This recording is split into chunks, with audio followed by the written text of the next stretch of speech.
Previously on the Fan of History, the Assyrian expansion was temporarily halted at the Battle of Qarqar when the Assyrians stood against 12 nations and were stopped. The leaders of the alliance, the League of Kings, was Hadadezer of Aram Damascus.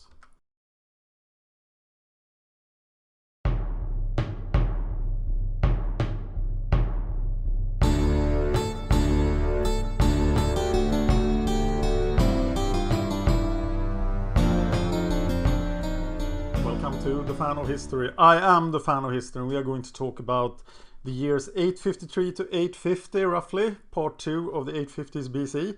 Please watch part 1 and the Battle of Qarqar video.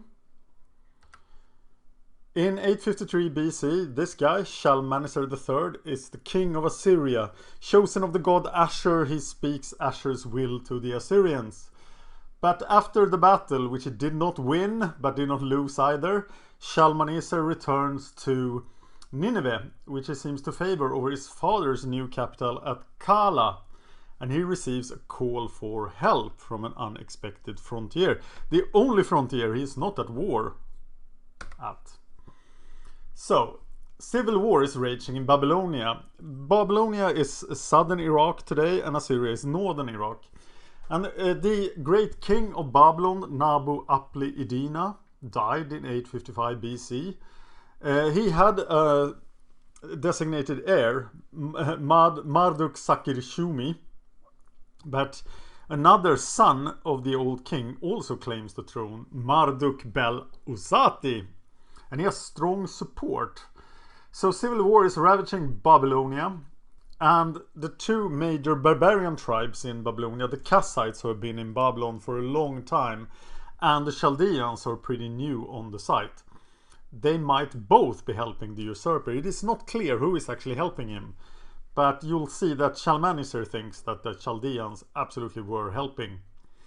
Marduk-Sakir-Shumi, the rightful crown prince, or the king now of Babylon, calls on Shalmaneser III and the Syrians for help.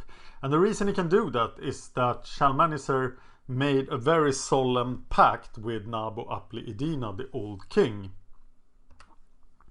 And Shalmaneser will honor the alliance, so it's not time to go beat up the League of Kings again. It's time to go to Babylonia and ensure that the rightful king sits on the throne. But first we have to talk about some events that happened before the Battle of Qarqar. And I moved this to this show because it seems to fit in better here. There have been two wars between Aram Damascus and Israel, despite the fact that they were then allies at the Battle of Qarqar. The years for this battle are uncertain, and they are only written about in the Bible. But in the first one, Hadadezer invades with his vassal kings. He invades Israel and lays siege to Samaria. And this might have been an attempt to take all of Israel to be able to protect himself from the Assyrians. This was probably while Shalmaneser was winning all his victories in North Syria before the battle. So, the way this first attack ends in the Bible is really weird, because an unknown prophet tells some young retainers of district governors to fight Hadadezer, and they succeed. So in response, Hadadezer gobbles up his vassal states and make them provinces of Aram Damascus. And then he attacks again, but is again decisively defeated. And then suddenly they are friends at the Battle of Qarqar. So an unknown prophet then. Maybe we have to talk now about the role of prophets in Israel. Because the Bible makes a lot about them, but they are an historical fact and they did influence politics. So the prophet seems to be a West Semitic thing, so a lot of peoples have prophets, including the Hittites in the 14th century BC. Samuel is the first prophet in the Bible, and these prophets are torn in the side of any pagan king of Israel, such as Ahab and his father Omri. The greatest prophet of the age is Elijah. He is on the picture to the left. In the picture is to the right. He is constantly bugging Ahab and Jezebel to give up their pagan ways. And remember that Jezebel, the queen of Israel, is the daughter of a priest of Astarte, the king of Tyre in Phoenicia. The Israelites thought that the true prophets got their messages from God, but they also recognized prophets in other cultures as well as false prophets. Another important prophet from this time is Micaiah. But let's talk a little more about Elijah here. These are his king's references. He's a powerful personality, has firm views. He does not come from Israel. And he has major confrontations with the prophets of Baal and Asherah, two Phoenician gods. There are, at that time, according to the Bible, 850 pagan prophets. And Elijah shows them down and shows them who is the real God. And then Ahab decides to execute all of the pagan prophets to his wife's disapproval. So Jezebel swears vengeance on Elijah, and Elijah flees the land. But he'll be back. I also like to mention another prophet. It's Elisha. He's a farmer, and Elijah gets a message from God that this guy has to be your successor. But he does things quite differently from Elijah. For example, he has a group of disciples, which Elijah never has. And he will also bother Jezebel. So let's talk about the king of Israel then. Ahab, the son of Omri, married to Jezebel. He is very influenced by his wife and his Phoenician allies. And he pays homage to the gods of the Phoenicians. But remember, Phoenician gods are like normal ancient gods. They don't really care what you believe. They care about what you do. So as long as he sacrifices to the Phoenician gods, they are happy. But the Lord does not want you to have other gods. And he cares about what you believe. So there are 5 recorded encounters with prophets, and the Bible tells us that Ahab is more evil than all the kings. He names his children in a Jewish way. He seems to pay some homage to the Lord. He respects Elijah. So we don't really know, was this guy really a heathen, a pagan, or a Jew? He has 2 sons and a daughter, Asaiah, Jehoram, and Athaliah. And there are his king's chapters if you want to read more about him. He seems to have some sort of contact with Osirkon II, and archaeologists have discovered alabaster vase from this time with the cartouches of Osirkon II, the 22nd dynasty pharaoh of Egypt. In 853 BC, right after the Battle of Qarqar, Ahab and the king of Judah, which may or may not exist at this time, goes to recover Ramoth Gilead, which is right over there.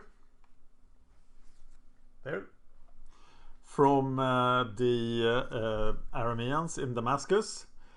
And the prophet Micaiah says to Ahab that you will die in battle. So Ahab disguises himself as a random soldier, and then he dies to an unaimed arrow. And when he dies, dogs and pigs shows up to lick his blood because he did the Lord wrong. So this means that Asaiah, the elder son, and the son of Jezebel as well then, will succeed his father to the throne. And this is him. King Ahaziah of Israel succeeds his father in 853 BC. He has a really strange trading project with Judah, but we don't know if Judah existed or not. And he looks very young in this picture, and that is not a good sign. In 852 BC, the new king runs into problems because the state of Moab, which was conquered by Omri and was a vassal state, paying tribute in the form of ram's wool and lambs. It is led by King Mesha the shepherd, and the shepherd might be a religious term. He might not actually be a shepherd. King Mesha will erect the Mesha stele, which has come down to us, and we'll talk more about that in a later show. But the shepherd king wants to be free. He rebels. He goes north to secure the main north-south route, almost all the way to Jericho, which is by the Dead Sea. Is that the Dead Sea? It's over here anyway. And he gained more grazing land for sheep, so the rebellion is going great, but it is still ongoing. So Ahaziah is sitting around in Samaria thinking about this when he suddenly falls from his palace's upper floors. I don't know why, but it sends messengers to the Philistine city of Ekron to consult the god Baal-Zebub that Ahaziah is very fond of. But that was not what the Lord wanted. So Elijah shows up, intercepts the messenger. Oh, I could have spelled that better. Saying that the king will surely die. And so he dies. And he's succeeded by his brother Jehoram. The Philistines, I mentioned that he was looking for a Philistine god. Remember, the Philistines, they are down here. They were originally sea people. They invaded and were part of the sea people invasion in 1200 BC. And they have been around for a time. Remember, Pharaoh Siamund attacked them in the 10th century. And they control the southern coast. They have 5 main cities, 3 on the coast. They are by this time very assimilated by Canaanite culture and probably influenced a lot by the Phoenicians. They were a trading power for a time, but now the Hebrews and the Phoenicians are greater trading powers. So here he is, the 4th king of the house of Omri, Jehoram, the younger brother of Ahaziah. He looks older on this picture, and that probably means that he will live a little bit later. Jezebel is still around, counseling her son. Over in India, something happens. Kuru has been the main Aryan kingdom in the north of India, but its power is broken in about 850 BC when it's attacked by a non-Aryan tribe. So Kuru actually wins this war, but it is severely weakened. So Panchala, the second kingdom of the Indo-Europeans in the north of India, becomes the more powerful of the two. We are still in Vedic times, we don't have written sources, and we don't know a whole lot. And here's another culture we don't know a whole lot about.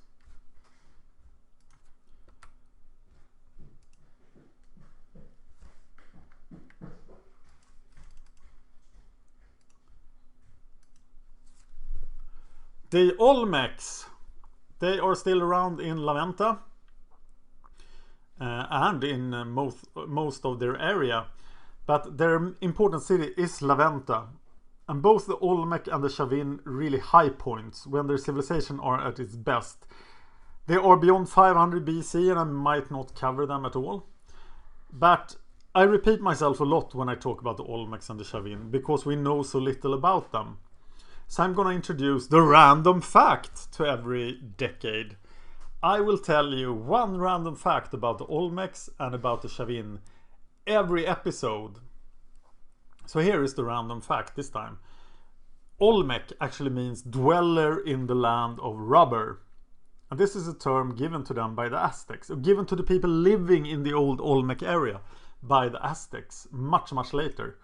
And we think that the Olmecs were actually known in their time as the Tenesilome, the mouth of the jaguar. Speaking of the Chavin, we don't know anything from this era. They are still far in the future really, but they are around. So let's give you a random Chavin fact. Chavin de Huantar, their main site, had a complex drainage system that dealt successfully with seasonal floodings. Over to Europe. In Europe, things are picking up a bit.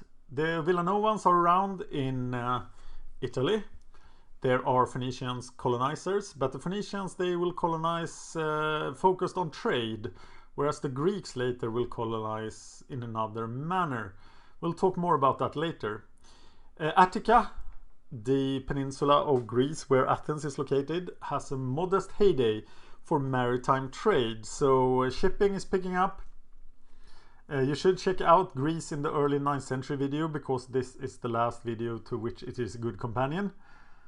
I hope some more things will start happening in Greece soon. This is also the oldest date for Homer, but it's probably unrealistic, and Homer seems to belong to the 8th century BC and not to this century. In 851 BC, Shalmaneser III finally invades Babylonia. I figure he needed 2 years to recover from the Battle of Qarqar. But Marduk-bel-Usati, the usurper, is about to face the best army in the world. And is he ready for that? Probably not. He seems to hang out at a region of Babylonia which is close to Assyria. Oh, big mistake. So Shalmaneser attacks the Diyajal region and besieges the rebel in the city of Gananati. But the city does not fall. And this is possibly due to the assistance of the Kassites and or the Chaldeans. You remember the barbarian tribes in Babylonia. So Shalmaneser can only vandalize the terrain around Gananati and go back home and build siege engines. This preoccupation first with Syria and then now with Babylonia means that Shalmaneser can't really pay attention to a new really powerful kingdom building up north of his.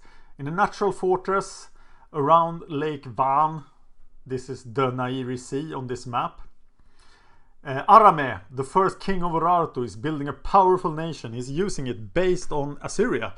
So everything he does is pretty much Assyrian. He writes in Assyrian script and language. He introduces metalworking, but he has much more natural resources than Assyria has. There is a building flurry. Shalmaneser has already destroyed 2 capitals for Aram, but he is not dissuaded, but keeps going. And Shalmaneser can't do anything about Urartu because he has to stop the rebellion in Babylon. And in 850 BC, he invades Babylonia again. He attacks the city of Gananati, but Marduk-bel-Usati has figured out that sitting around is probably not a good idea, so he has fled. And Shalmaneser pursues him to Arman. I think Arman is in the foothills of the Zagros mountains, which will very soon become the heartland of a new Kassite nation. So the Kassites are probably helping him out. Marduk-bel-Usati is killed in the fighting and the rebellion is over. So Shalmaneser marches the royal Assyrian army to Babylon. This is an excellent opportunity to take all of Babylon and add it to the empire. That would make Assyria even more of a superpower. But Shalmaneser does not do that. He celebrates. He goes to Borsippa, to Babylon, to Kutha, 3 very important Babylonian cities. He sacrifices to the gods. He holds a great feast with Marduk-Sakir-Shumi, the king, and gives a lot of presents to important Babylonians. And Marduk-Sakir-Shumi is recognized as the one king of Babylon. And this is a depiction of Shalmaneser and Marduk-Sakir-Shumi holding hands as brothers, because they are friends forever. And this is the one time this happens. There is no other Assyrian inscription or relief which mentions another king as the equal of the Assyrian king. But Marduk-Sakir-Shumi has this honor. His ass has been saved by Shalmaneser.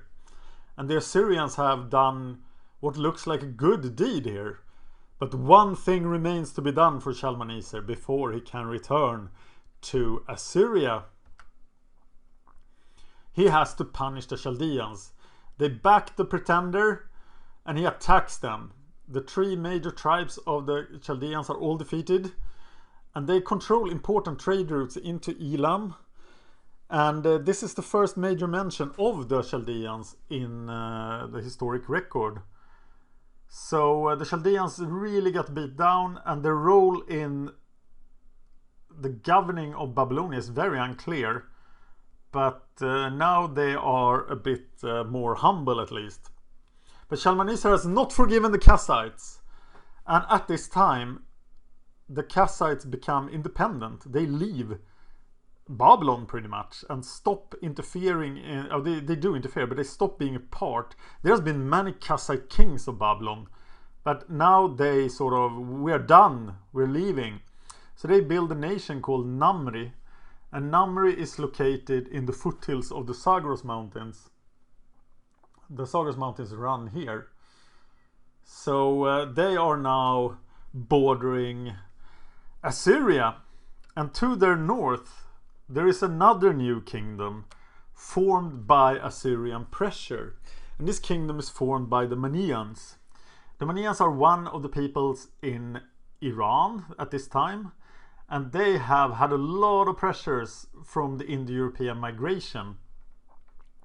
The Indo-European tribes that have entered Iran in the last few centuries before this are, for example, the Persians and the Medes.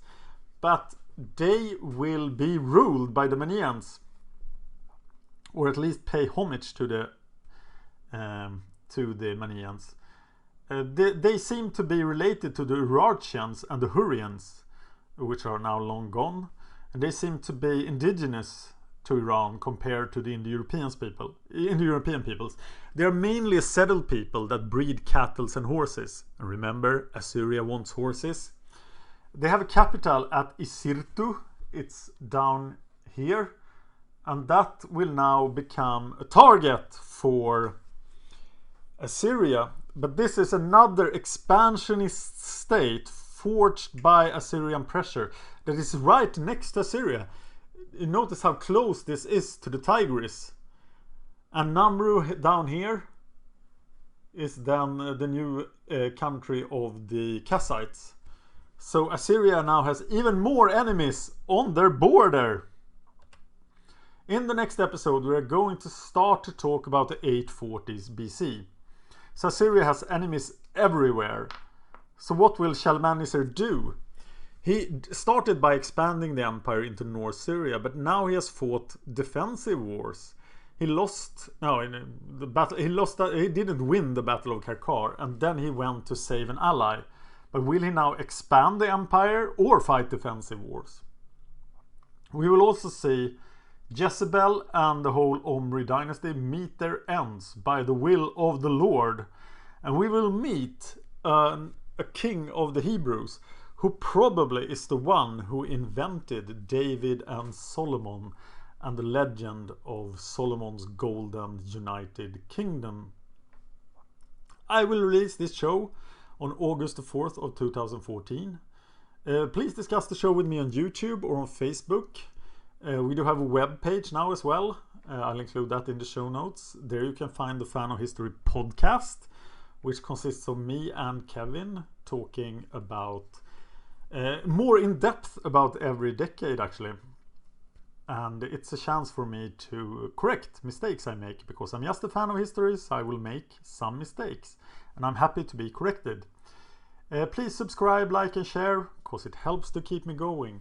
And thank you so much for watching The Fan of History. We just hit 100 subscribers today on YouTube, and I hope that when you watch this there are 1,000 at least, if you watch it much later. Anyway, thank you for watching.